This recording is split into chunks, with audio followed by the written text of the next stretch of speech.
How to fix Instagram black screen. Hello guys, in this new tutorial I'm gonna show you how to fix Instagram black screen in less than 1 minute. So all what you have to do is open the settings on your phone. Open the apps manager page. Now open the apps.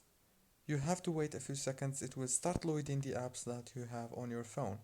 So just wait and then scroll down until you find Instagram and click on it like this. After that, you have to click on the Open by Default option. Click on Open Supported Links in this app and click on Always Allow. Go back, click on this option here in the top. After you click on it, now all what you have to do is just turn off your phone and turn it on again and the problem is fixed.